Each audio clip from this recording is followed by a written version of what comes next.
Have you ever tried to mix fire and water? At first, it seems impossible, right? One is a roaring, consuming force of energy. The other is a deep, flowing, and powerful current of emotion. When they meet, there's steam, hissing, and a chaotic struggle for dominance. But what if I told you that with the right container, the right amount of pressure and heat, fire and water can power a steam engine? An engine capable of moving mountains. This is the perfect metaphor for one of the most challenging, and yet potentially powerful, pairings in the entire zodiac. The relationship between Aries and Cancer. If you're an Aries in love with a Cancer, or a Cancer captivated by an Aries, you probably know exactly what I'm talking about. You felt that initial spark of fascination, followed by moments of complete and utter confusion. It can feel like you're speaking two entirely different languages, operating on two different wavelengths. Aries, the ram, is the first sign of the zodiac. The trailblazer. The spark of life. Ruled by Mars, the planet of war and action, Aries is all about forward momentum. They are direct, passionate, and brutally honest. They don't have time for subtleties. They see a goal, and they charge. Then we have Cancer, the crab. The fourth sign. The guardian of the hearth and home. Ruled by the ever-changing moon, which governs our emotions and inner worlds, Cancer is all about security, comfort, and deep emotional connection. They feel everything, often absorbing the emotional temperature of a room without even trying. So, what happens when the sign that acts before it thinks gets together with the sign that feels before it speaks? You get a cosmic clash. A beautiful, frustrating, and transformative dance. And today, we're going to decode that dance. This is your survival guide. Let's start with the most common battleground, communication. Or, more accurately, the lack of it. The core issue, the one that causes the most misunderstandings, is exactly what you suspect. Aries speaks in headlines. Cancer communicates in poetry. Imagine this scenario. Aries comes home from a long, frustrating day at work. Their boss was difficult, a project went wrong, and they're filled with restless, fiery energy. They burst through the door and say, "This day was a total disaster. I'm so done with this job.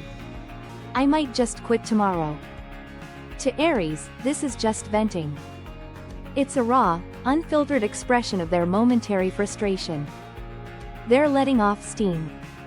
By tomorrow morning, they might feel completely different. But the Cancer partner hears something entirely different. Their sensitive emotional antennae go up. They don't just hear the words, they feel the catastrophic energy behind them. They hear, "Our financial security is in jeopardy. The foundation of our life is shaking.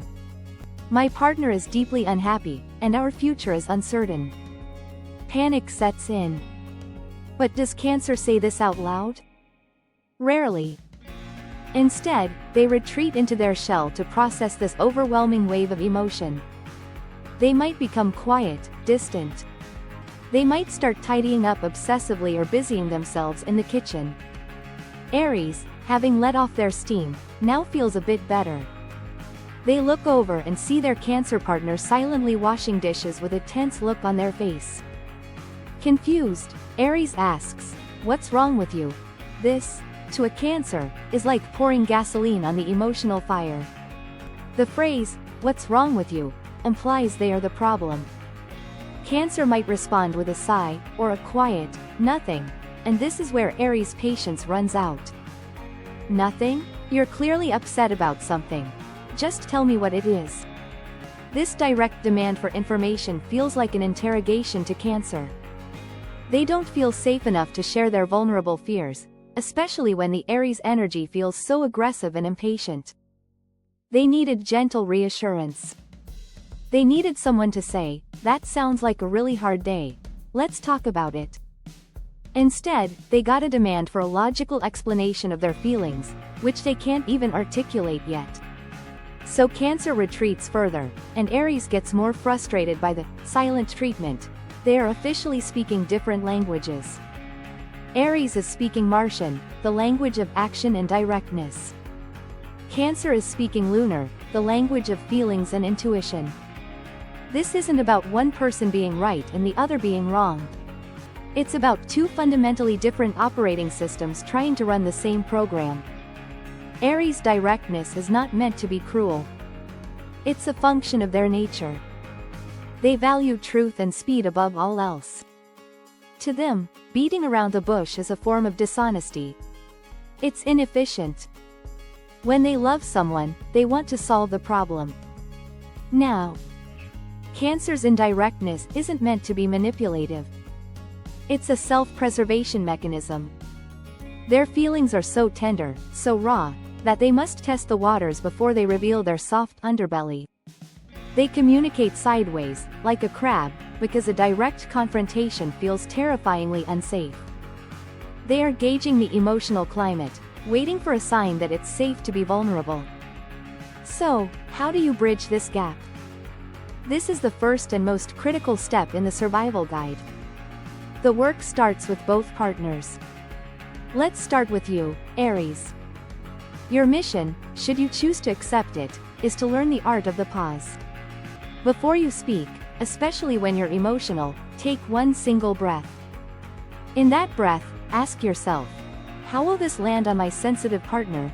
You don't have to change who you are. You don't have to stop being direct. But you do need to learn to soften the delivery.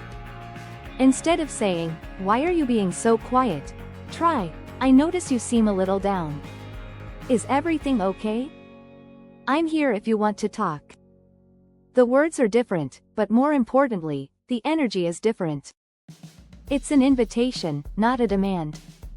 Another huge key for Aries is validation. Cancer needs to have their feelings acknowledged before they can move on to a solution. Your instinct is to fix the problem. Their need is to feel heard.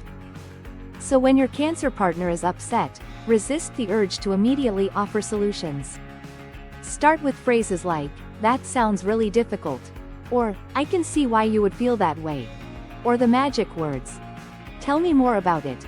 This signals to Cancer that you are a safe harbor. It tells their soul that you aren't just trying to shut down their emotions, but that you are willing to sit with them in the storm.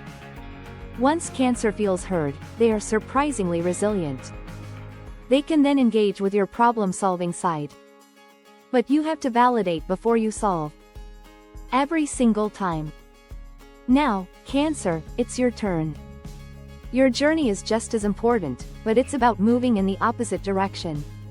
Your mission is to learn to be brave with your words. You have to understand, deeply and truly, that Aries is not a mind reader. They cannot guess what's happening in your vast, internal, emotional ocean. Your subtle hints, your sighs, your meaningful glances, they fly right over Aries' head. It's not because they don't care. It's because they are not wired for subtlety.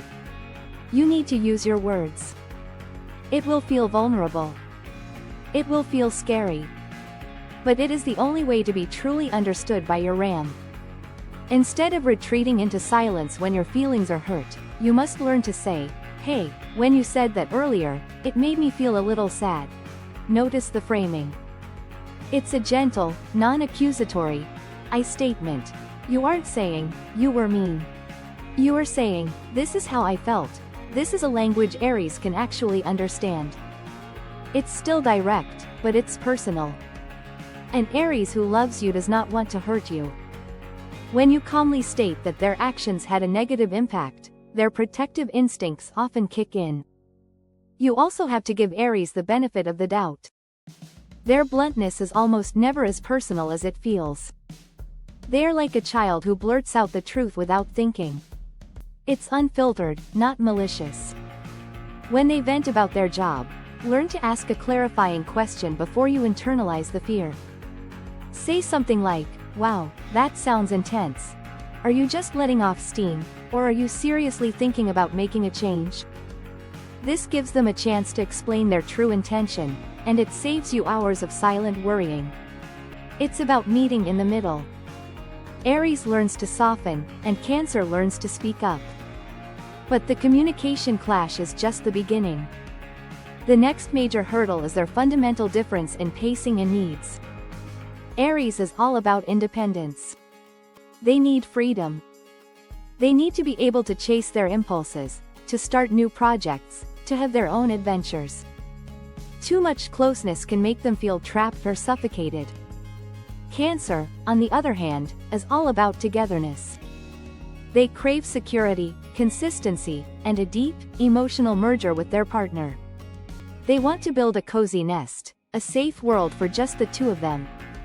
Too much distance can make them feel insecure and unloved. See the conflict? Aries' need for independence can feel like rejection to Cancer. And Cancer's need for closeness can feel clingy to Aries. This is where the dance gets really tricky. The Aries partner might announce on a whim, "I'm going hiking with my friends this weekend," excited for an adventure. The Cancer partner might hear, "I'd rather be with my friends than build our nest this weekend." The Cancer partner might say, "Let's just stay in and watch a movie tonight," wanting cozy connection. The Aries partner might feel, "My partner wants to hold me back from experiencing the world tonight." The solution here is all about understanding and respecting each other's core needs, and finding a rhythm that honors both. Aries, you must be proactive in reassuring your Cancer partner. Your independence doesn't mean your love has faded. So, when you plan your solo adventure, frame it with reassurance. Say, "I'm so excited to go hiking this weekend to clear my head. I can't wait to come back and tell you all about it. Let's plan a special date night for when I get back." This simple act acknowledges their need for connection while honoring your need for freedom. You're building a bridge between your two worlds. And Cancer, you must learn to see your Aries' independence not as a threat, but as a vital part of what makes them who they are. It's the fire that you were drawn to in the first place. If you smother it with too much water, you'll put it out. You have to trust that they will come back to the hearth. Encourage their adventures. Celebrate their victories. And in doing so, you give them the greatest gift you can. The feeling that home is not a cage, but a supportive home base they always want to return to. This dynamic creates a beautiful potential balance. Aries encourages Cancer to be braver, to step out of their shell, to try new things and face the world with more confidence. Cancer teaches Aries to slow down, to connect with their own feelings, to understand that true strength isn't just about charging forward, but also about nurturing and protecting what you love. Finally, let's talk about conflict. Because with a fire and water sign, conflict is inevitable. The steam has to go somewhere. Aries has a flashbang style of anger. It's explosive, loud, and intense, but it's over almost as quickly as it began. They can have a huge argument and, 10 minutes later, genuinely forget why they were even mad. They don't hold grudges. For them, the conflict cleared the air. Cancer is the exact opposite. They don't explode. They simmer.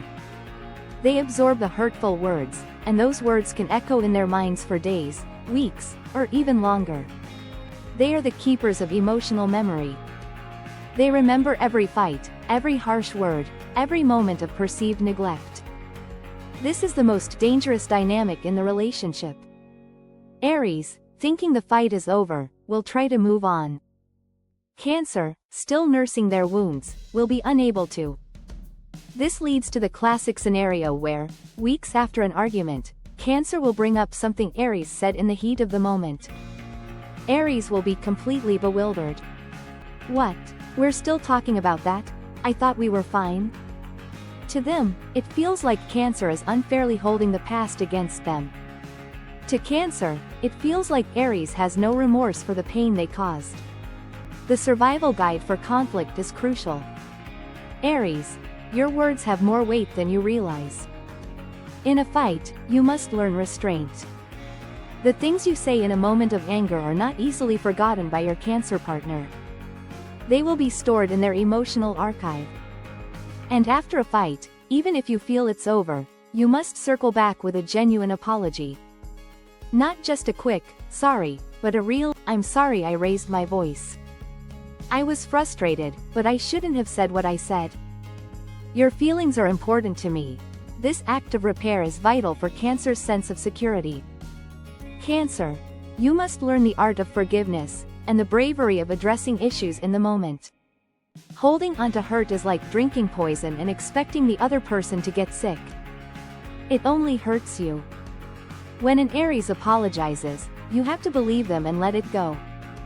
You have to trust that their quick-to-move-on nature isn't a sign of carelessness, but simply how their fire burns.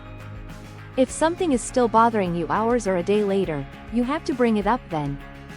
Don't let it fester for weeks until it becomes a massive source of resentment.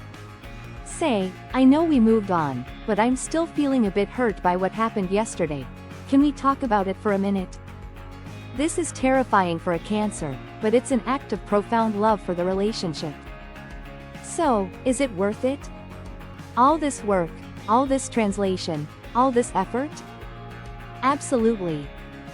Because when Aries and Cancer get it right, they don't just survive. They thrive. They become that steam engine. Aries provides the fire, the passion, the drive to move forward and take on the world. Cancer provides the water, the emotional intelligence, the intuition, and the nurturing care that creates a sustainable, loving foundation. Aries protects the family in the outside world. Cancer protects the family's heart and soul from within. They are the ultimate team of action and emotion. The doer and the feeler. The knight in shining armor and the guardian of the sacred castle. The relationship will always be a dance. A dance of learning when to push and when to retreat. When to speak up and when to listen. When to be independent and when to come together. It requires patience. It requires empathy. It requires a conscious, daily decision to try and understand a language that is not your native tongue. But in learning that new language, you don't just learn about your partner. You learn about the missing parts of yourself. Aries learns the power of vulnerability. And Cancer learns the power of their own strength. And together, they create a love that is both a wild adventure and the safest place on earth.